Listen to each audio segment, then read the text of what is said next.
morning to you all. I hope you all will be fine. In the previous class, we have studied about the basic two terms, aquifer and infiltration. And we have talked about how groundwater can be obtained. What are the uses of groundwater? I hope you have understood. So let's continue our next topic. Our next topic is water table depletion. In the previous classes, we have talked about water table. What is water table? अब ये water table होती क्या है?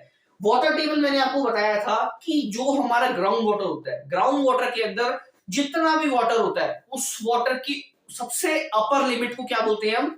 Water table. क्या बोलते हैं? Water table. I hope कि आप सभी को रिकैप हो गया होगा.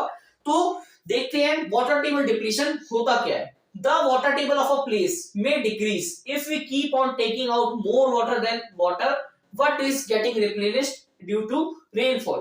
अब वाटर टेबल डिप्लीशन को हम समझते हैं. वाटर टेबल डिप्लीशन क्या होता है कि हमारी एक प्लेस की जो भी वाटर टेबल है, ठीक है, अलग अलग हो सकती है, मैंने आपको बताया था पहले क्लासेस में.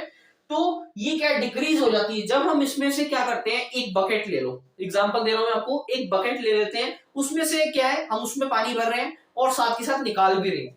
लेकिन क्या हो रहा है, हम पानी तो भर रहे हैं लेकिन निकाल उसमें से ज्यादा रहे हैं. इसी तरीके से हम ज्यादा पानी भर रहे हैं और ज्यादा ही निकाल रहे हैं. तो होगा क्या कि बकेट में कम बचेगा, ठीक है, उसका जो पानी होगा वो माइनस पॉइंट में चला जाएगा. इसी तरीके से हमारी वाटर टेबल में होता है. वाटर टेबल में रेनफॉल की मदद से जितना भी पानी इकट्ठा होता है, हम उससे ज्यादा क्या है, उसको निकाल लेते हैं. इसी को बोलते हैं water table depletion. Depletion means उसका वाटर टेबल का लेवल को कम करना, इसी को बोलते हैं water table depletion. I hope कि समझ आ गया होगा. नेक्स्ट चलते हैं causes of water table depletion.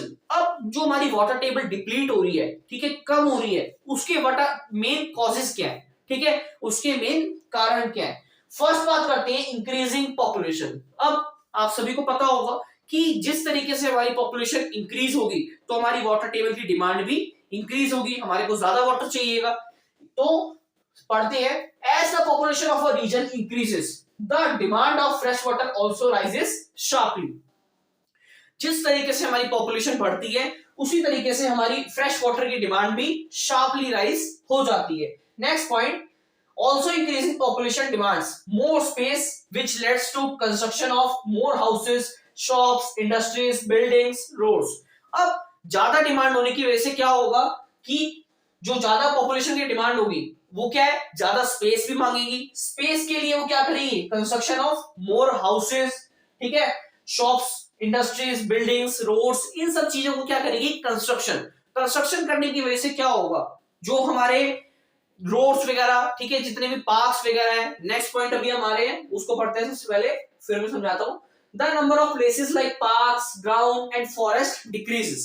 अब जितने भी हमारे number of parks, grounds decreases, इन सब की वजह से क्या हो रहा है, हमारे नंबर ऑफ पार्क्स, ग्राउंड, ये सारे क्या हो रहे हैं, डिक्रीज हो रहे हैं. इन्हीं को काटकर कंस्ट्रक्शन करके बिल्डिंग्स, रोड्स वगैरह बनाई जा रही है. तो क्या होगा, इन्हीं की मदद से क्या होता है, हमारे जितने भी पार्क्स होते हैं उसमें क्या होती है, सॉइल होती है. जब हमारी रेनफॉल होती है तो रेनफॉल क्या है, सॉइल के अंदर से पास होके हमारे ग्राउंड वाटर में चली जाती है. लेकिन जब हम इस चीज का कंस्ट्रक्शन करेंगे तो क्या है, हम इसको क्या कर रहे हैं, डिप्लीट कर रहे हैं, खत्म कर रहे हैं. नेक्स्ट पॉइंट, इन्हीं सब की वजह से क्या होता है, all this reduces the possibility of rain water getting into the soil because the concrete floors and rods does not allow seepage of water. अब इसी सबको करके हम क्या है, रेनफॉल की पॉसिबिलिटी को कम कर रहे हैं. क्योंकि जब भी हम बिल्डिंग्स बनाते हैं, रोड्स बनाते हैं, हाउसेस बनाते हैं, तो आजकल हम क्या बनाने लगे, कंक्रीट फॉल्स, ठीक है, जितने भी हमारे कंक्रीट फ्लोर होते हैं उनके अंदर हमारा वाटर सीपेज नहीं होता. सीपेज का मीनिंग अंदर नहीं जाता, क्योंकि वो जो फ्लोर होते हैं वो कैसे बने होते हैं, मार्बल के बने होते हैं, ठीक है, और हार्ड रोड होते हैं, उनके अंदर कोई भी गैप्स एंड क्रैक्स नहीं होते. तो इसी से क्या कर रहे हैं, हम अपनी पॉसिबिलिटी रेन वाटर की कम कर रहे हैं, ठीक है. और जब रेन वाटर की पॉसिबिलिटी कम हो रही है तो ऑटोमेटिकली ग्राउंड वाटर भी डिप्लीट हो रहा है. Next point, this means that, यही सेम बात बोल रहे हैं अभी, that an increase demand and usage of ground water as compare to the replenish of water table. अब जो हमारी डिमांड इंक्रीज हो रही है और उसके कंपैरिजन में हम जितना ज्यादा निकाल रहे हैं, तो उसी से क्या हो रहा है, हमारा जो वाटर टेबल है वो क्या हो रही है, रिप्लेनिश. रिप्लेनिश का मतलब खत्म हो रही है. नेक्स्ट टॉपिक, जो हमारा नेक्स्ट कॉज आता है वो क्या है, इंक्रीजिंग इंडस्ट्रीज। अब इंडस्ट्रीज ज्यादा इंक्रीज हो रही है तो उससे भी क्या होगा, जितनी सारी इंडस्ट्रीज है वो क्या यूज करती है, ग्राउंड वाटर यूज करती है। ठीक है, पढ़ते हैं, every industry require water in its production process. हर इंडस्ट्री को प्रोडक्शन प्रोसेस के अंदर वाटर की रिक्वायरमेंट होती है। As the number of industries increases more water is drawn from the ground. जितनी ज्यादा इंडस्ट्रीज बढ़ेंगी उतनी ज्यादा पानी की रिक्वायरमेंट हमारे को होगी। All of this results in depletion of water table. ठीक है, जितनी ज्यादा इंडस्ट्रीज होंगी तो उतनी ज्यादा वाटर की डिमांड होगी। वाटर की डिमांड की वजह से जो हमारी वाटर टेबल है वो डिप्लीट हो जाएगी। This is the second cause of water table depletion. So let's continue our third point. Our third point is agriculture activities. अब एग्रीकल्चर एक्टिविटीज की मदद से भी हमारा जो ग्राउंड वाटर है वो क्या है, डिप्लीट होता है। देखते हैं कैसे। इन केस ऑफ नो और low rainfall farmers use ground water to irrigate their land for agriculture. This depletes the water table over the years. अब जो लैंड होता है उसको इरिगेट करने के लिए भी फार्मर्स क्या करते हैं, वाटर टेबल का यूज करते हैं। जब वो वाटर टेबल का यूज करते हैं तो क्या है, टाइम के साथ साथ, अब आपको पता है कि लैंड कितनी बड़ी होती है तो उसी तरीके से उसको इरिगेट करने के लिए वाटर भी ज्यादा चाहिएगा। जब वाटर ज्यादा चाहिएगा तो टाइम के साथ साथ जो वाटर है बहुत तेजी से क्या होगा, डिप्लीट होगा। So therefore agriculture activities also deplete water table. Next point, deforestation. अब डिफॉरेस्टेशन के बारे में तो आप सभी को पता होगा कि जैसे हम पेड़ वगैरह काटते हैं उसी को बोलते हैं हम deforestation. So we know that the plants and trees keep the soil bounded together and allow absorption of water in the soil. Uprooting them exposes the first layer of soil which can get washed away easily. अब हम सभी जानते हैं कि जो plants and trees होते हैं वो क्या करते हैं, सॉइल को बाउंड करके रखते हैं। ठीक है, सॉइल में उनकी जो रूट्स होती हैं वो जकड़ के रखते हैं अपने आप को। तो उसी से क्या होता है, वो एब्जॉर्प्शन ऑफ वाटर को अलाउ करते हैं। जो सॉइल में पानी जाता है वो उन्हीं की मदद से जाता है।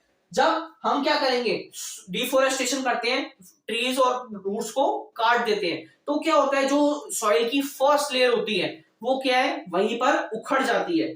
तो इसी से क्या होता है, जो वाटर होता है उसका जो एब्जॉर्प्शन रेट होता है वो कम हो जाता है। अब क्या होगा, जो वाटर एब्जॉर्ब होगा वो कम होगा। जब वो कम होगा तो ग्राउंड वाटर में कम जाएगा वाटर। जब ग्राउंड वाटर में कम जाएगा तो हमारा जो वाटर टेबल होगी वो क्या होगी, डिप्लीट हो जाएगी। So this is the also reason for water table depletion. Last point, thus affects the water table of that region. Next point, low rainfall. अब जहां पर low rainfall होती है उसकी वजह से भी हमारी water table depletes होती है। Let's see how. In places where there is low or scanty rainfall, the underground water table is generally low. ऐसे एरियाज जहां पर कम रेनफॉल होती है, रेनफॉल नहीं होती, ठीक है, ऐसे एरियाज में क्या होता है, जो ग्राउंड वाटर है उसके ग्राउंड के अंदर कोई पानी जाएगा ही नहीं। जब ग्राउंड के अंदर पानी जाएगा ही नहीं तो हमारी जो वाटर टेबल है वो डिप्लीट होगी। तो these are the main reasons which cause water table depletion. In the today's class we have discussed about the water table depletion and what are the causes of water table depletion. I hope you all will understand. So thanks for today.